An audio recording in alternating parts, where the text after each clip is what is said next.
Yes, so the show airs on 5 TV channels in Ghana, Nigeria, as well as Sky TV in the UK. I'm super excited about it. The show is I Am John Germain. On the show today, we have an interview that I trust would inspire you. I'm super excited about it. So let's get the show on the road.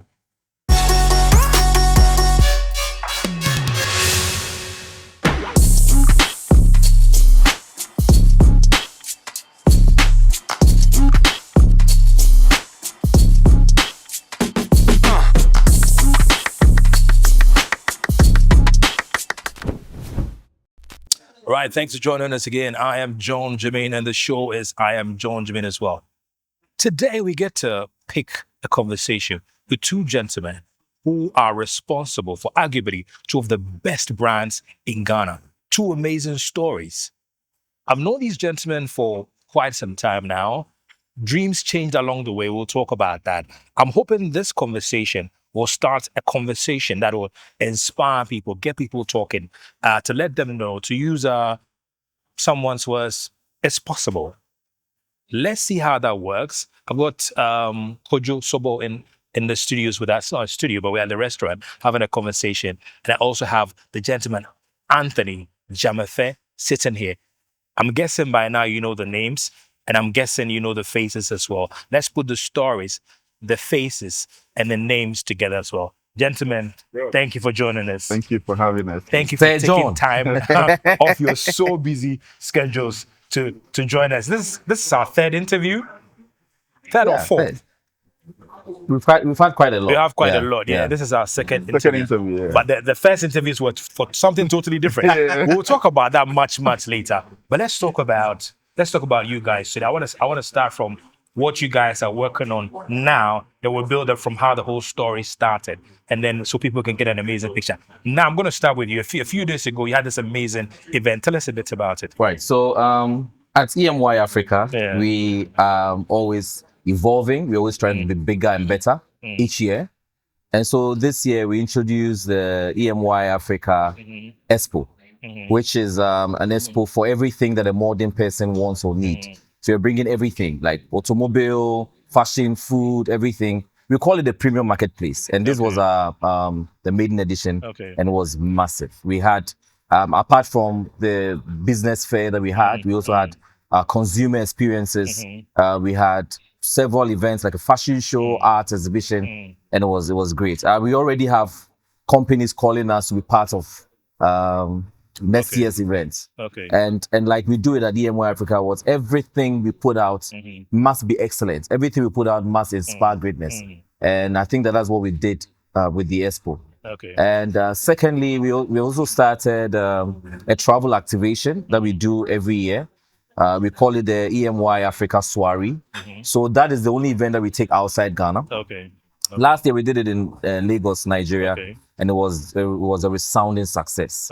This year we are taking it to London. So I'm truly excited to announce that we are in partnership with London School of Economics. And we are holding the Africa Rising Symposium with London School of Economics. And this is to spotlight the opportunities and prosperity in Africa and its diaspora. And so we have some of our past winners, prominent people from Ghana and around Africa, and Africans in the diaspora coming to speak to students and some Africans as well. And then the next day we have the Emy Africa SAR, which is in celebration of African excellence. So a lot has been happening. More work for your team. Oh, Charlie. In addition to the awards. Yeah, awards is in October. But this travel activation is these are build-up events that we do for. We're looking forward to it. There's so much to talk about. Tony, Bro, how is the year going for you? It's been great. I realized you signed one of the biggest names in Ghanaian showbiz a few days ago. Tell us what's going on with you. Oh, Jocelyn, I mean, she's the perfect fit for the brand. Yes, she is. We actually did this with Jocelyn because we realized that the brand had more of the male characters dominating it, where people are even wondering whether we do ladies' watches or not. At all. So we realized it was important that we throw light on the feminine side of the brand. And I mean, Jocelyn, you know, she's like a good fit for luxury and excellence and all that. So that's why we went with her, and it's been great. The feedback has been really good. so far. We opened a new showroom around the East Legon police station just recently. Very top standard showroom. So this year has been quite eventful. We'll also be having our Caveman 5th anniversary somewhere around September, October. So we have a lot of things happening this year. 5th anniversary. Yeah, It looks as though it sounds like you're 20 years 50 old. years. Excuse me. Just 5 years. Just 5 years. Absolutely amazing. How old is Emy's? 9. We are 9 this year. 9 years. Next Wow. year's 10th anniversary. And Wow. now I'm going to go to the question and the reason why I brought the two of you here. I'm one person who likes quality, and for the part of the world that we come from, usually it's quite difficult to have that standard and maintain that standard. A lot of people start with an amazing idea. Along the way, they cut corners to fit the situation they find themselves in and to fit what goes on around us as a country as well. How are you guys able to maintain the standards and the quality of the products and the ideas that you have from the very beginning? How are you able to maintain that? I think when you have your eyes on a global picture, right, you would realize that even the quality you have at the moment, you're even not there yet. Okay, to even talk about like falling back on quality. We just have to think bigger, dream bigger. If what you're doing is for the global stage, then you are rating yourself according to the global standards. Then you realize that actually you even have more work to do. But most people probably just have a view on the Ghanaian market. And for the Ghanaian market, usually average is good enough. Yes. Average is good enough. Yeah. And then they become complacent because the average has been good enough. There's been no drive. Because you're going to be told the average works for everybody. Yeah, there's no drive to be better because the average is okay. So there's nothing to improve upon. But when the dream is global, like I mentioned, you see the people you are trying to catch up with. You can't even sleep. You know, there's more work to do. So that's it for me. Whatever we've done, people think, Charlie, Caveman, you've done well. I just shake my head like, Charlie, you guys don't know what I'm aiming for. Like, I'm not even there yet. That is what keeps me trying to improve. Yeah. Is that a similar story for you? So I think that for me, it has a lot to what I was exposed to when I was young. So when I was young, I was exposed to foreign contents very early. I started watching DSTV when I was very young because fortunately my dad was worked in the mines, so we lived in a very, you know, I'm not at a B. I'm not at a B.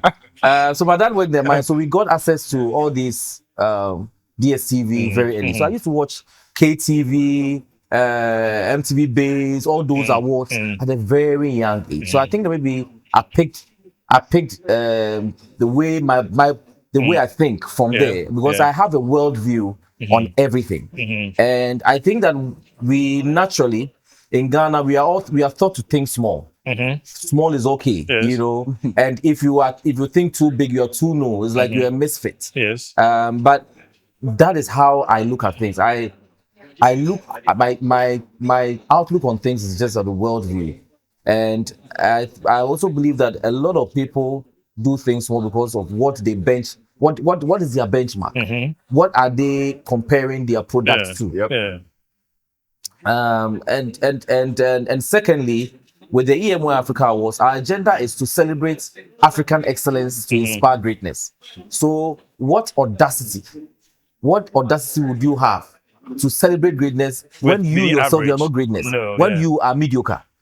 So you have to have the right to celebrate greatness or celebrate the excellence that you're celebrating when you yourself are excellent.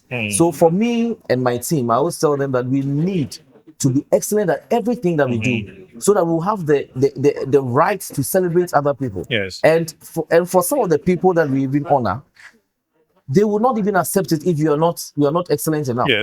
Because if you look at some of the names that we've honored in the past, these are people you don't even find anywhere.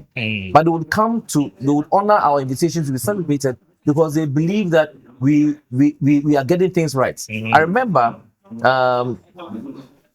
Ablade Glover, Professor Ablade Glover. I went to his office he was honored last year for Lifetime Achievement Award. So I went to his office.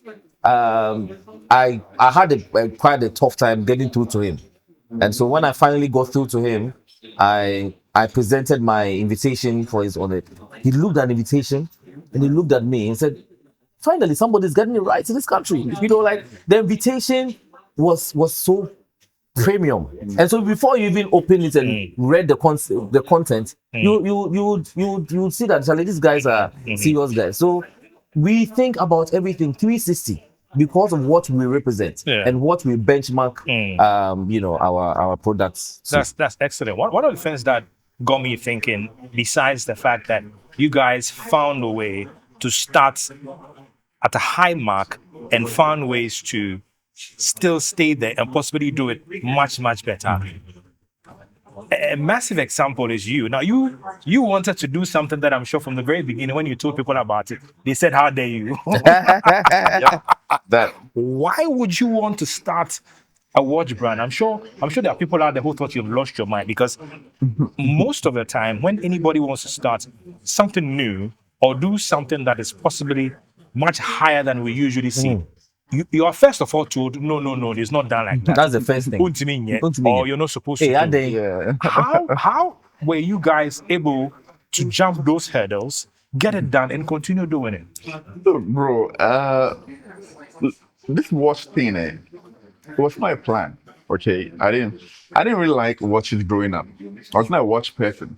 I don't know if you already know, I used to work at the airport. Yes, I For remember some very hotel, well. holding a placard and all The that. other jobs you do, we'll talk about it. Used to Yeah. do, we'll talk about it later. I was just not feeling fulfilled because growing up, I had been envied by my peers to be a very multi-talented guy. So when I found myself at the airport holding a card, I was questioning myself that how do I actually have so much talent and I'm holding a card? And I'm just, what am I doing? Like, I was not comfortable. And I thought, like, that's for somebody. There are people who can't even identify their talent, what they are good at. But not for a guy like me who has a lot of talent that I'm aware of. I feel like I'm disrespecting God and my talents to waste it like that and just be sitting down holding a card. I know.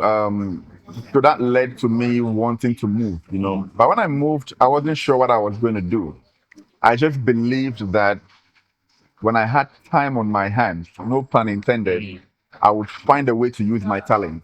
Because I realized that working at a hotel with what I was doing, I didn't have time.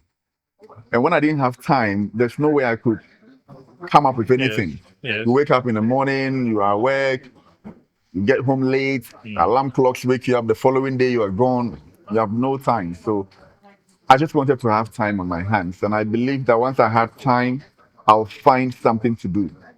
That's why I resigned, and then I tried other things that failed.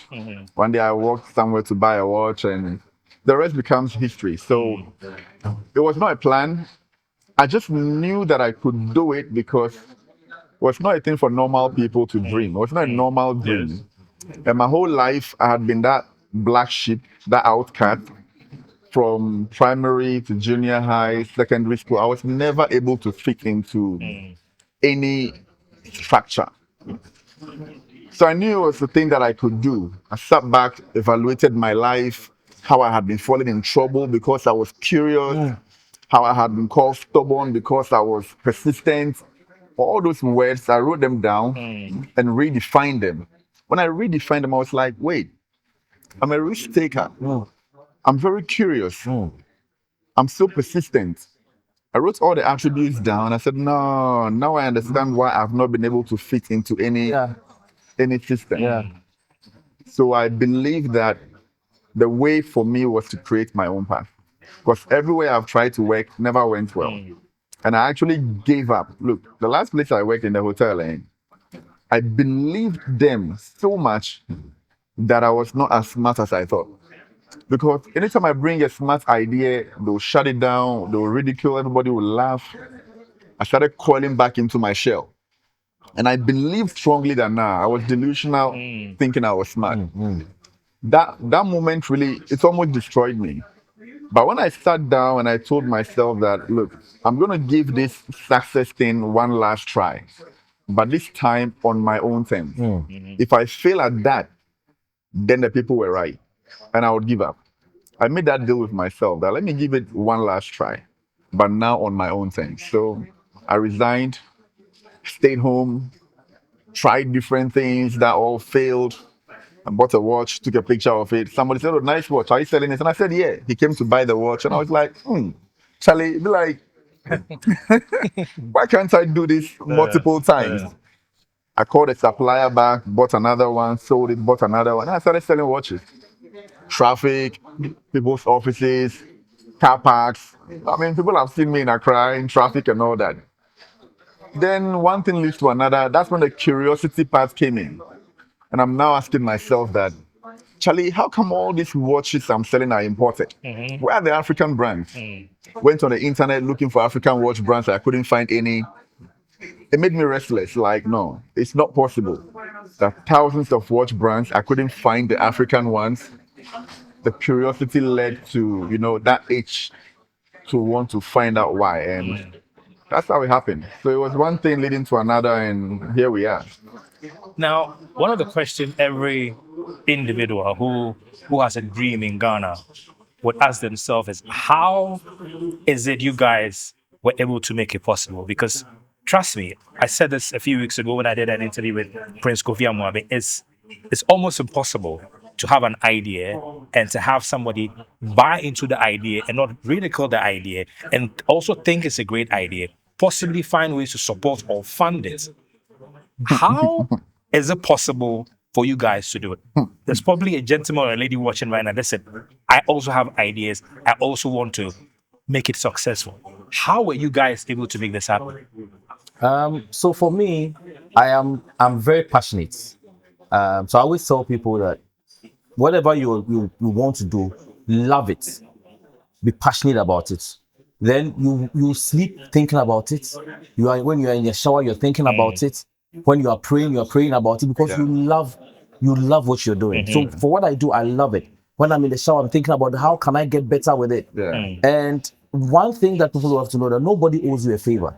Yes. Your dream is yours. It's not somebody's. And so if somebody would want to help you, they have to see that you yourself, you are investing in that dream. So if you listen to his story, he started selling the. So you can start small with a bigger vision, and once people see that you're doing the dream or passion or goal or whatever you have, you yourself are vested in it, then that's when somebody will say, this person, I need to support the person. I mean, along the line, when I started, I had a lot of people say no to me. Now those people want to either be on my board or want to be on it or want to attend my event. And sometimes I sit back and I'm like, really, if I'd listened to this person, I would have gotten to where I am today. So sometimes you need to drown yourself in your passion and just mute all those naysayers, because once you have a big dream,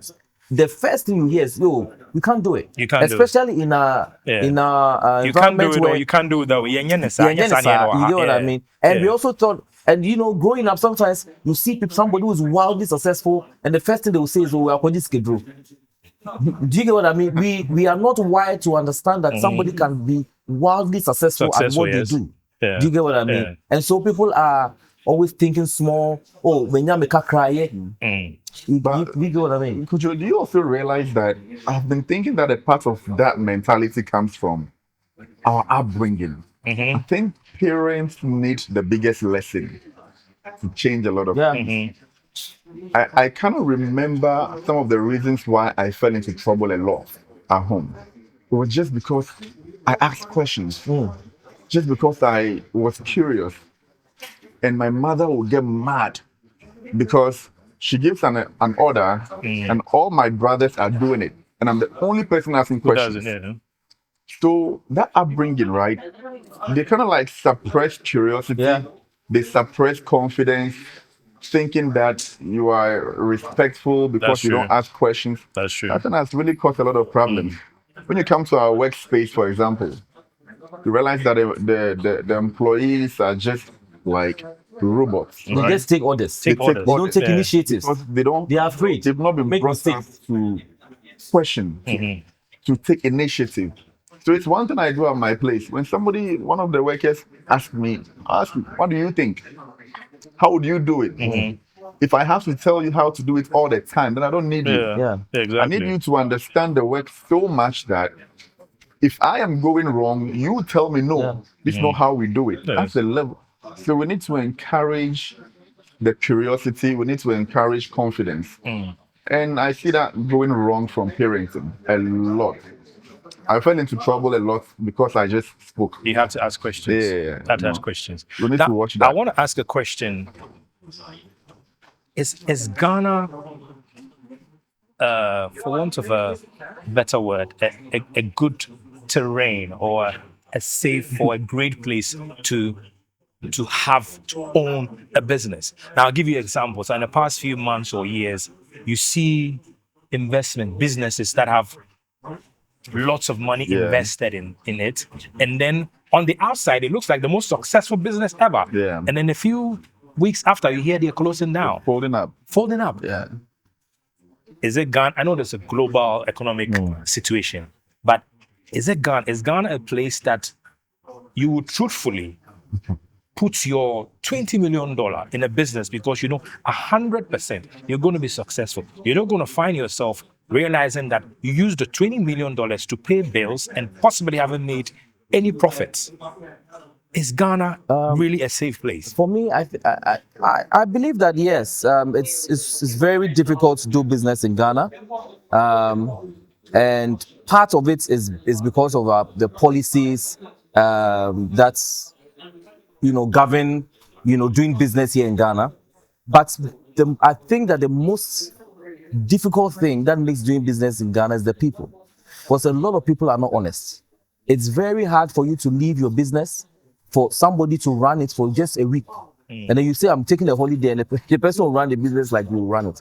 People are not honest. People don't protect your interests. A lot of workers they only come to work because they are going to get their pay at the end of the day. So that is all they think about. They don't think about the fact that we need to build an enterprise, like an organization that will outlive us. Do you get what I mean? And so they don't put their all in it. And sometimes it's not even just your workers. Some of the suppliers that you work with don't understand your vision, so they will not do the work like you want them to do. So for me, apart from the policies, it's the people we work with. That's why a lot of businesses are suffering in Ghana. So if you are lucky, in spite of all the difficult the economic hardship and the difficult policies that we have, if you are lucky to have very good people to work with, I think you can navigate the storms, because we all work in this economy. It's hard. I will not say it's not hard.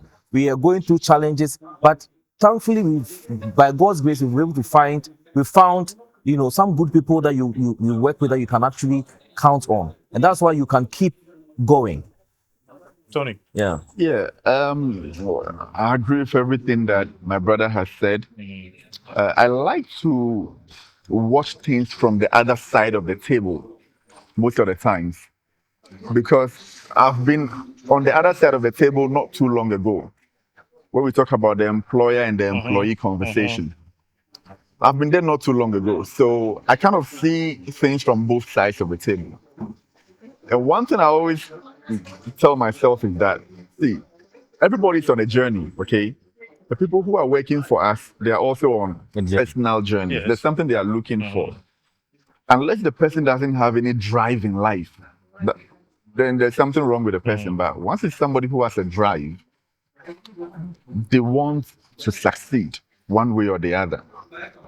When you take human nature, okay, look, not because we are bad people, but if somebody puts $1 million here on this table, I wouldn't step back and say that, oh, John should take it, oh, he will sort me out. Or Kojo should take it, he will sort me out. We would all want to jump for it. That should tell you that self-sustainability is the primary thing for everybody. Not because we are evil, but that's how we are created. So the workers who are working for us, I like to know and control what I can control. So I'll do my part. The other, I leave to the person. So some of the things I do when it comes to my part is that I don't want to use the word tease. Okay, it's not, the word is not teasing. But let's say you have workers in the factory. They wake up at dawn, they are in trotro, they come to work, they buy some 10 cities food, they are hustling. Then I, the business owner, 1 minute, 2 minutes, I'm posting restaurant food, lavish food. Second minute, I'm showing off my fancy car.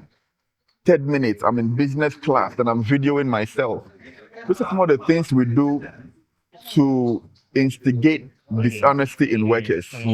Because the person is working, he wants to buy his fried yam, but boss is chilling. Yes. Subconsciously, Yeah. they begin Sometimes to even feel possible salary no come yet. they begin to feel unfulfilled. Right. That we are all human. Yeah. They sometimes even think they are doing the harder work. So that instigates dishonesty in them. They want to now start cutting corners. Now they are not satisfied anymore. There's some itch to want something. So I'm not talking for people, but I'm just saying that I like to know my path and control my path. So that's some of the things that I do. And I make sure that while I'm growing, achieving my goals, I don't just focus on my own goals, but once in a while I call the workers to know their goals, to be concerned if they are also achieving it or not. If it's just about me, they'll rebel quietly because you are succeeding. Yes. Their standard is not changing since they've been working for you. So I make sure that the whole table is eating and everybody is feeling fulfilled. I call them once in a while. What have you seen growth in yourself, both in financial sense and just like personal development? These are two key things for me. If somebody comes to work for me and then I can tell that, oh, this person has been here for 4 years now, but I haven't seen growth in their mannerism, in their confidence, I get uncomfortable. I want to have that pride that, hey, when this guy came, he was even afraid to talk to people. But now look at him on camera, very confident. So we the employees need to do our part in that regard, making sure that we genuinely care about the workers. Because without them, we are not going anywhere. Yes. Yes. The company can only grow as far as the employees are growing. If your employees stop developing, your company will stop developing. That's a fact. So we need to be concerned, ask them questions, know if they are okay. Personally, when I see growth in my brand, I'm likely to call the HR. Charlie, how much is this guy earning? I see that he's been putting in work. I think we should increase it. Then even the HR will be telling me that, oh, Tony, that's not how we do it. So we increase salaries just recently. You have to wait. The HR is the one telling me that, no, I should relax. So that's a genuine itch that I have to make sure that the people who are helping my brand grow, I'm concerned about their growth as well. Excellent. Yeah. Excellent. Time is fast spent. We're going to wrap it up very, very quickly. But I want to ask you another question I've been wanting to ask the both of you for a very long time. What's the dream for your brand, for your event? What's the dream?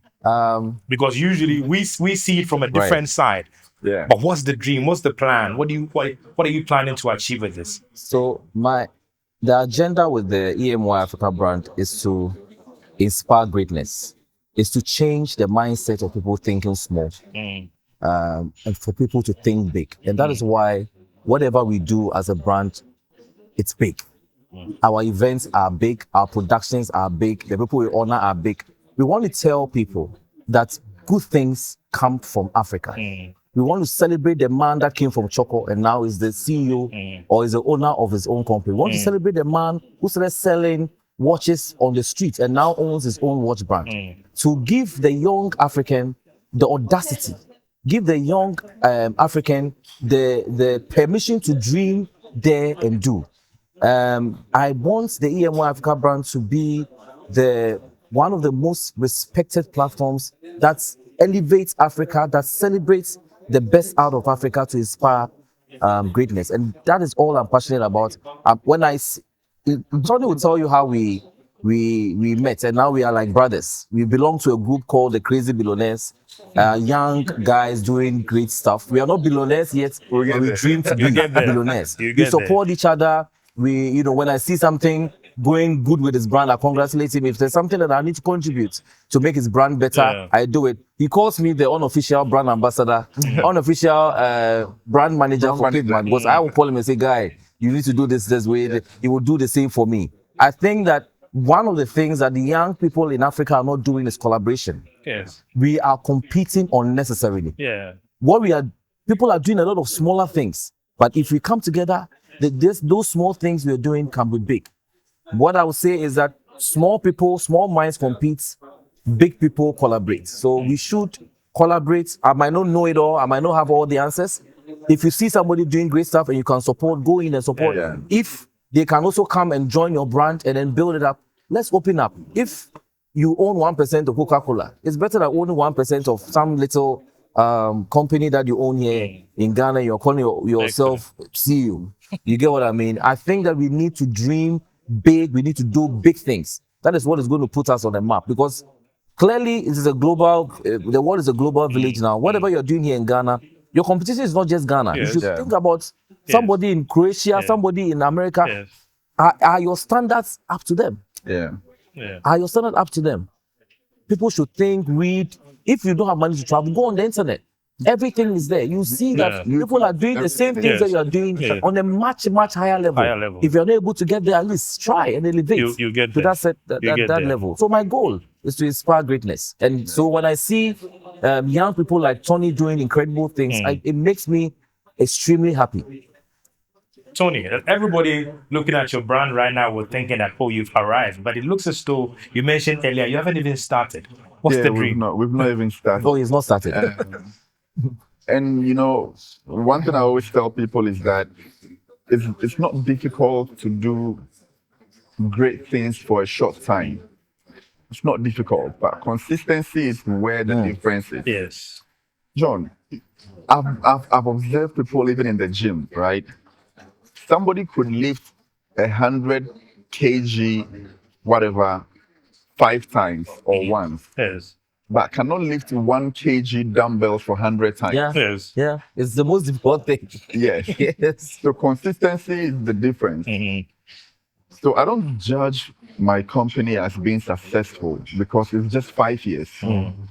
So it's that test of time. And when I talk about time, the question is, how long am I talking about to declare success? You see, there are successful watch brands that have reached their peak while the founders are dead and gone. So I tell myself that if I'm alive to see the peak of my company, then it was too small. My job is basically to set the wheel rolling, create the generational path. That's why the slogan is be remembered.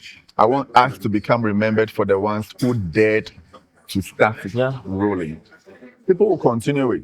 That's the dream. So maybe when I'm dead and gone and we've reached our peak one day, then I can smile wherever I am and say it's successful. But now we're just starting, you know, and the dream is to become that global watch brand that all Africans or anybody in general who dared to break a status quo can feel sentiment to and be proud of.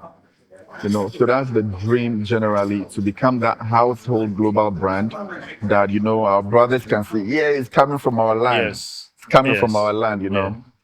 So the dream is huge, and it's even beyond myself. So excellent. we've not reached your way, at all. my brother. Thank you very much. Thank you guys for finding time to talk to us. And let me just check this across.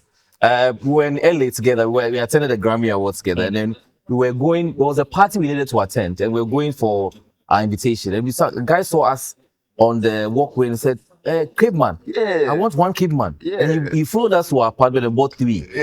And I was so proud. I didn't tell him. I was so proud. I also saw my brother chocolate outfits being worn by about 70% of the guys we went to the party with were wearing chocolate. I'm like, this is what we are talking about, and this is what we need to preach. The Ghanaian boys are doing it. The African guys are doing it. And so those stories must be told. The young people must also dream there and do. Great things can come out of Africa. And then, John, let me chip in. It's the intentionality behind it, okay? people don't understand, and I keep telling them that look, everything is deliberate. It is painful intention. Yeah. Okay. Yeah. When I'm going to Kojo's event, it's not because I don't have anything to do. There are times that I want to sleep. I am tired. But it is that painful intentionality that gets me up, that I have to be at You this have to be event there. to get it. So if we are not deliberate to move for each other, we'll just talk and not act. Yeah. It's the same thing when we have an event, he wouldn't miss it, he'll be there. So, like he mentioned, we have this group that we support each other. We will show up for each other's event. Yeah. Very good. And we are not doing, like we support. We show each other what we try to, like, how do you walk the talk? Yes, walk the show talk. people. Yeah. Very important. So when you see us doing that with each other, it's Very because important. we are Very intentional. important. Yeah. Listen, thanks once again. And I hope this inspires you. And I had to say this. The last time I did an interview with him, he was a singer. And the last time I did an interview with him, he was a rapper. I know. Yeah, collaboration. They have to. Who would imagine? Yeah. Hopefully, And you manage us. I'll manage you guys. Oh, that would be a Hopefully, nice you have an official Caveman watch for the episode as well. I know. Yeah. Yeah. Listen, thanks again, and all the best, you guys. All right then. So there you go. I am John Germain. Quick break. We'll be back.